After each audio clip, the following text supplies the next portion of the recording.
አንዱ ደግሞ የበቃው ባይታዊ ነኝ ብሎ አንድ ቀን ዘግቶ ከሚጸልየው ባይታዊ ሄደ ደግሞ ሰይጣን ሽማግሌ መስሎ ፂሙን ጀክ አድርጎ ጎበጥ ያለ መስሎ ሄደ። በሉ አባ እንጸልይ አሉት። የበቃው ነኝ እግዚአብሔር ጸሎትህን ሰምቷል። እኔ የበቃው ነኝ እንዲያው ፈጣሪ እግዚአብሔር አላለም ፈጣሪ ሰምቷል አለው። በሉ አባ እንጸልይ አለው። እኔስ ጸልያለሁ ግን ላንተ ስል ጸልይ እኔ በቅቻለሁ ብሎ ማለት ነው ሰይጣን ነው። አላ ለጸሎት ተነስቷልና ምንድን እንዳለ ታውቃላችሁ? ለዓለም ወለዓለመ ዓለም ይዜኖ ዘልፈኒ አሜን።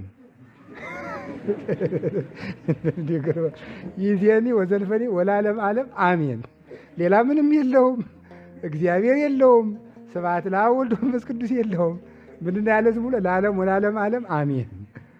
እንዲህ አባ እግዚአብሔር ይበሉ እንጂ የለም። እግዚአብሔር ይበሉ እንጂ ለመባልም የለም። ራሱ በጌታችን በኢየሱስ ክርስቶስ ስም ይጸልዩ የለም። አይወዳትም ይችን ስም። ስለዚህ ሁልጊዜ ስመ ሥላሴን መጥራትን አታስታጉል የሚለው ለዚህ ነው። መጽሐፈ መነኮሳት ስመ ሥላሴን መጥራትን አታስታጉል፣ አቲበ ገጽህን አታስታጉል።